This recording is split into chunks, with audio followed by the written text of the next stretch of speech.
Guys, seperti hati saya ditusuk-tusuk guys mendengar video ini, tapi saya harus. Hai guys, jumpa lagi. Kali ini kita akan menyampaikan reaksi terhadap konten YouTuber Malaysia, Rusdi Rusli. Sebelumnya, Kak Rusdi telah mereaksi konten kami dan kali ini kami memberikan tanggapan balik. Sikap kami amat jelas, yakni akan terus mempersoalkan konsep alam Melayu buatan Profesor Malaysia. Konsep ini kemudian beranak pinak menjadi Mahawangsa Melayu, Nusantara Melayu, dan seterusnya. Pokoknya serba Melayu. Konsep ini hanya akal-akalan saja agar kaum Melayu Malaysia tampak hebat dan tidak rendah diri terhadap kaum Cina dan India di Malaysia.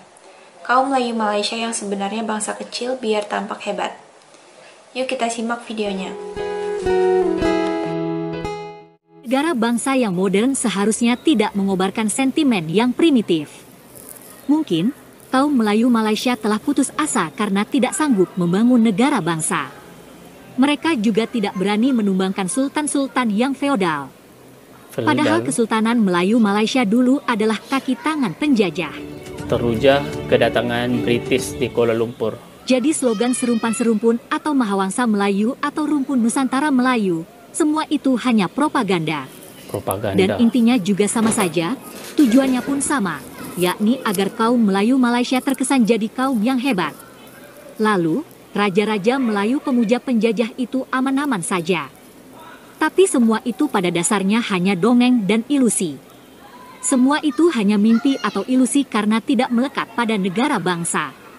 Wilayah yang diilusikan itu bukan wilayah nyata yang menjadi kedaulatan Malaysia. Pendek kata, kaum Melayu Malaysia diperbodoh oleh sultan-sultan sendiri. Para profesor bergelar datuk-datuk dan kekuatan politik lama.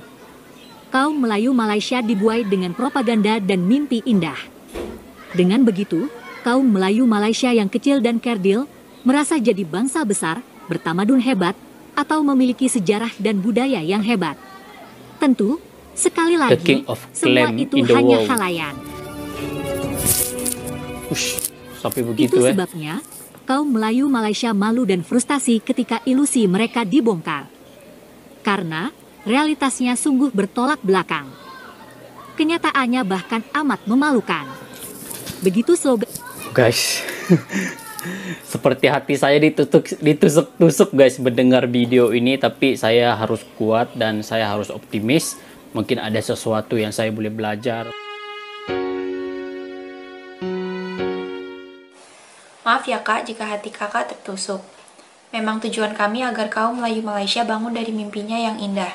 Nyatanya, konsep alam Melayu atau serumpan-serumpun itu hanya untuk menutupi realitas bahwa kaum Melayu Malaysia hanya kaum yang kerdil, kecil, dan lemah. Kedua, konsep alam Melayu hanya untuk menyembunyikan fakta bahwa kaum Melayu Malaysia adalah kaum penakut, bahkan pengkhianat Nusantara. Dalam sejarahnya, kaum Melayu Malaysia tidak pernah berhasil berjuang, selalu menyembah penjajah yang katanya kafir itu. Ketiga, konsep alam Melayu juga menutupi fakta bahwa kaum Melayu Malaysia itu hanya diaspora dari suku-suku di Indonesia. Mereka itu serpihan atau remah-remah saja dari suku-suku di Indonesia.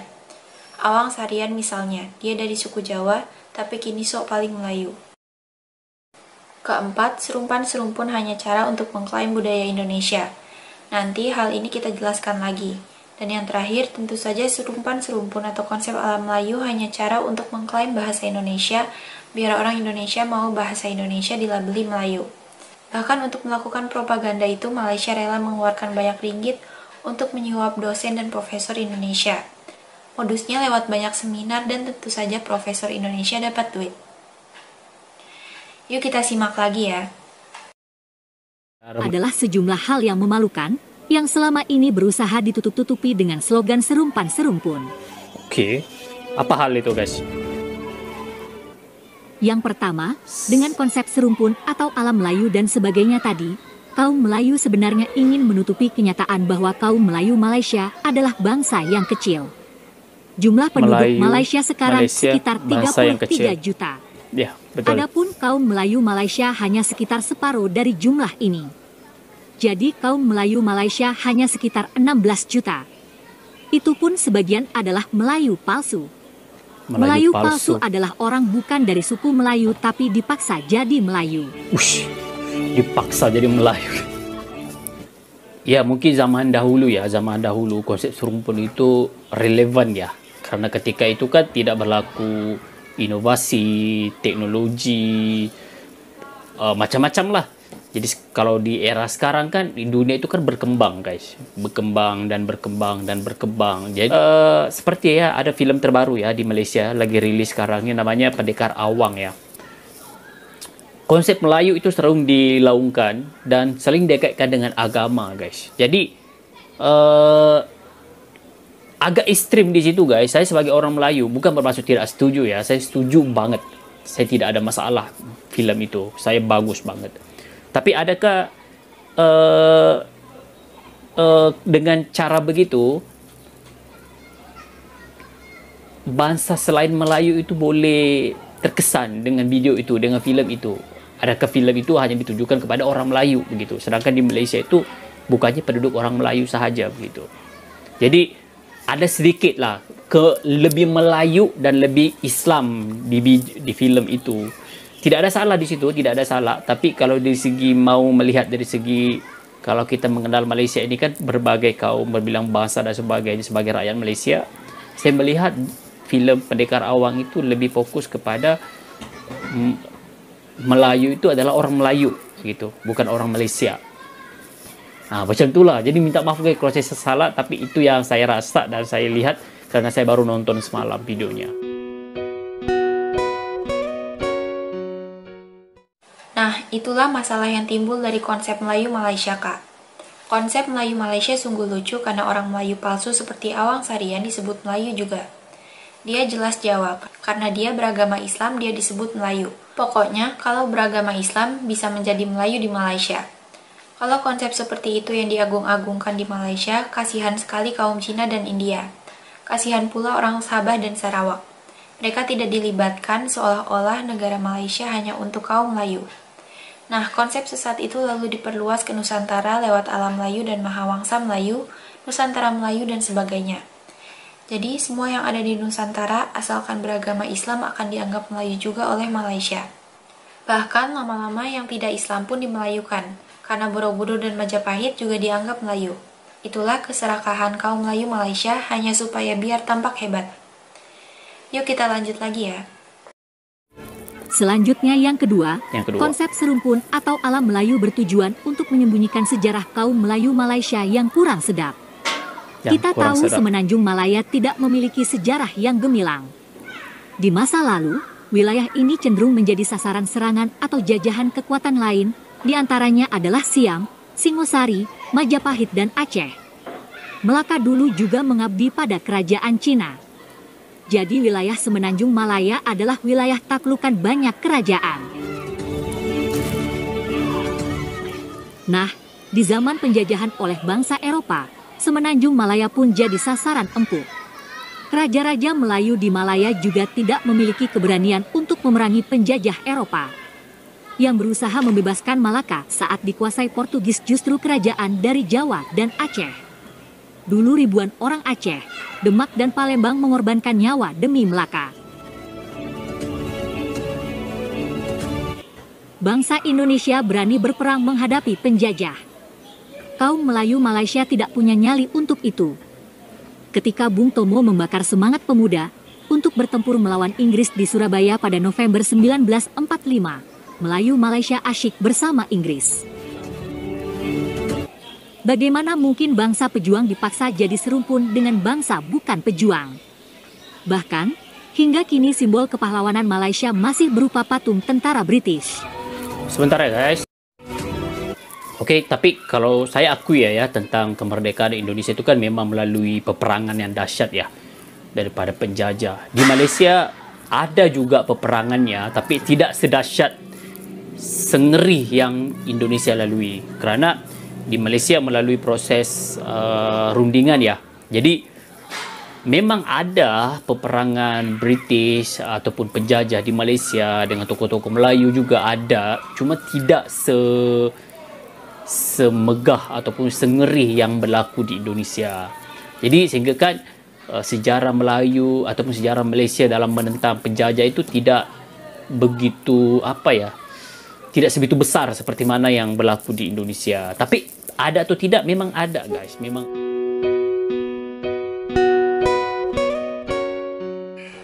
Nah, di sini tampaknya kaum Melayu Malaysia akan sulit untuk paham karena memang sudah dibodohi pemerintah dan raja-raja Melayu Malaysia selama bertahun-tahun. Ini bukan persoalan perbedaan perjuangan lewat perundingan atau bersenjata. Bukan itu, tapi ada perbedaan mendasar yang ditutup-tutupi. Kemerdekaan Indonesia adalah hasil perjuangan sendiri dengan mengambil momentum kekalahan Jepang. Adapun kemerdekaan Malaysia jelas hadiah Inggris, jadi sangat beda. Negara Indonesia dibikin sendiri oleh bangsa Indonesia. Karena itu pula bahasa Indonesia digunakan sebagai bahasa pemersatu. Adapun Malaysia adalah negara buatan Inggris. Yang menyatukan Sabah Sarawak dengan Semenanjung pun adalah Inggris. Tak ada gagasan pemimpin Melayu mengenai hal itu. Karena negara Malaysia adalah buatan Inggris, maka tidak ada bangsa Malaysia. Bangsa Malaysia tidak terbentuk. Yang ada hanya kaum Melayu yang bingung mencari identitas hingga saat ini. Sebaliknya, karena berjuang sendiri, maka di Indonesia lahir bangsa Indonesia. Bangsa Indonesia lahir dari proses perjuangan. Itu bedanya. Tatanan negara Indonesia juga dibuat sendiri oleh bangsa Indonesia. Termasuk konstitusi juga pakai bahasa Indonesia. Nah, tatanan negara Malaysia itu dirancang oleh komisi buatan Inggris. Konstitusinya pun masih berbahasa Inggris hingga sekarang. Yang menjadi pemimpin di Indonesia adalah pejuang yang mengusir penjajah. Pahlawannya juga mereka yang telah berjuang melawan penjajah. Nah, di Malaysia yang memimpin adalah kelompok yang memuja penjajah dan raja-raja Melayu yang juga tunduk atau takluk pada penjajah. Kelompok yang berjuang untuk merdeka malah dibunuh atau masuk penjara di masa darurat. Yang membunuh adalah tentara British. Makanya tentara British jadi pahlawan Malaysia.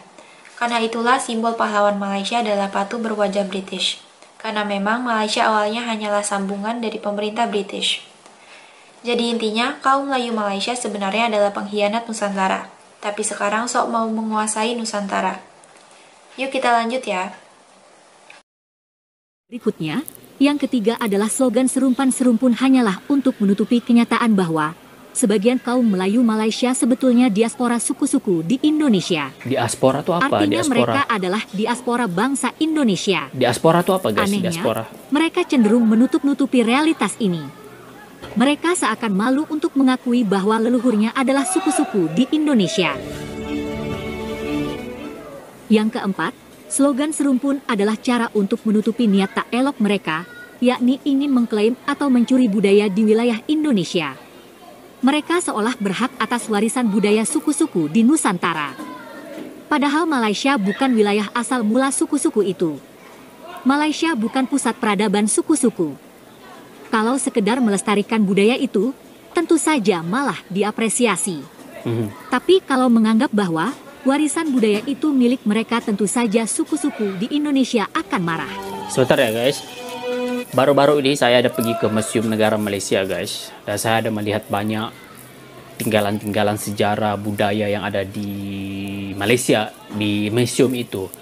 Saya baca satu persatu dan di The Museum itu dia ada menyatakan juga asal-usul keris itu daripada mana, Indonesia, Jawa, Banjar, Bugis dan sebagainya. Saya kurang tahu istilah klaim itu, mungkin media ya yang membuatkan netizen itu sering berantem guys. Karena saya melihat sendiri di Museum Negara Malaysia itu menyatakan asal-usul keris, batik itu dan sebagainya itu cuma ada beberapa pattern ataupun ukiran itu memang didaftarkan oleh Malaysia. Tapi diaspora adalah bagian dari suku, kaum, atau bangsa atau warga negara yang bermigrasi ke wilayah lain baik menetap secara permanen maupun sementara. Ambil contoh Awang Sarian, sebenarnya diaspora suku Jawa sekaligus diaspora bangsa Indonesia karena pusat suku Jawa di wilayah Indonesia. Asal mula suku Jawa ya di Indonesia, suku-suku di Nusantara semua dari wilayah Indonesia. Suku asli Malaysia ya orang asli, karena itu Malaysia sebetulnya tak punya budaya dan peradaban hebat, karena semua suku dan budaya dari wilayah Indonesia. Masalah klaim muncul karena konsep Melayu Malaysia tadi. Ambil contoh lagi Awang Sarian. Dia orang Jawa tapi merasa jadi Melayu.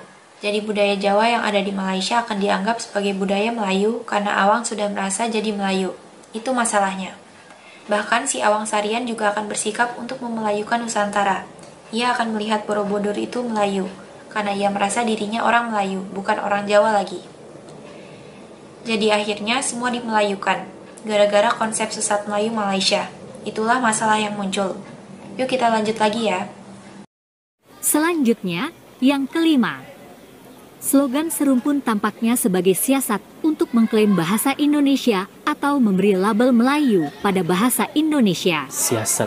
Tujuannya agar bahasa Melayu Malaysia terlihat hebat.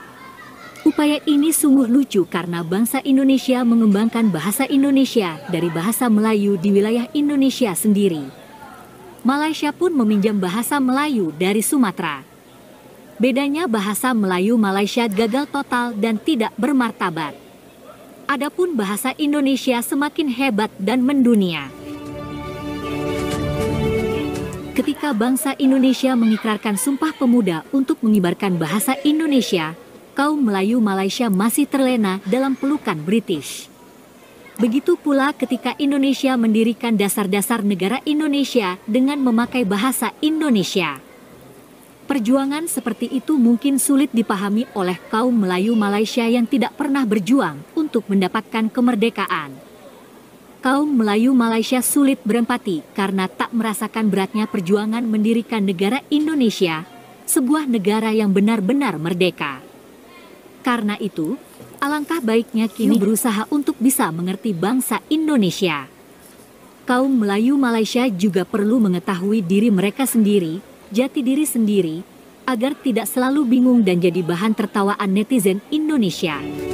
Saya Melayu. Terima kasih sudah menonton video ini. Sampai jumpa lagi. Sudah. Oke guys, ya kita boleh melihat ya, melalui Sumpah Pemuda, bahasa Indonesia itu resmi menjadi bahasa pemersatu semua suku, agama, bangsa yang ada di Indonesia sehingga saat ini. Disebabkan disiplin dan konsisten dan semangat Indonesia memperjuangkan Sumpah Pemuda itu menjadikan bahasa Indonesia sebagai bahasa pemersatu, hasilnya seperti sekarang yang kita boleh lihat guys. Jadi Malaysia, kita harus akui bukan bahasa Melayu Malaysia itu gagal ya, kurang sukses, kurang konsisten, kurang disiplin, pemimpinnya kurang tegas, medianya kurang tegas, semualah harus bertanggung jawab atas kurang suksesnya bahasa Melayu saat ini. Bukan bermaksud bahasa Melayu tidak ada potensi untuk menjadi bahasa besar. Ada. Tapi harus ada konsistensi, harus ada disiplin dan juga konsisten. Semoga bahasa Melayu itu terus meresap. Bahasa Melayu itu, Malaysia itu terus meresap ke dalam jiwa-jiwa anak muda sekarang. Kalau tidak, bahasa-bahasa lain akan menguasai generasi baru sekarang. Berbeda dengan bahasa Indonesia. Apa yang berlaku saat ini, banyak negara di dunia belajar bahasa Indonesia, bukan hal yang baru dicipta sekarang. Itu sudah dibuat bertahun-tahun yang dulu, waktu ada Sumpah Pemuda lagi pada 1945 guys. Jadi inilah hasilnya yang Indonesia raikan. Jadi Malaysia harus belajar dan harus akui kekurangan ini. Yang terakhir, soal bahasa Melayu dan bahasa Indonesia, kami tak berkomentar banyak. Kami tetap mengatakan bahwa bahasa Melayu Malaysia telah gagal total dan akan sulit mendunia karena jumlah penuturnya kecil. Dan sebaiknya Malaysia menghentikan upaya merampok atau mengklaim bahasa Indonesia karena akan sia-sia saja. Bahasa Indonesia yang akan menguasai Asia Tenggara dan berjaya di persada dunia. Jadi lebih baik Malaysia pakai bahasa Mandarin, bahasa Inggris, atau bahasa Rozak. Karena bahasa Melayu Malaysia sendiri terbukti sudah tak laku dan tak dihargai di Malaysia sendiri. Bagaimanapun, terima kasih pada Kak Rusdi yang telah memberikan reaksi. Buat para penonton, terima kasih pula sudah menonton sajian kami. Sampai jumpa lagi.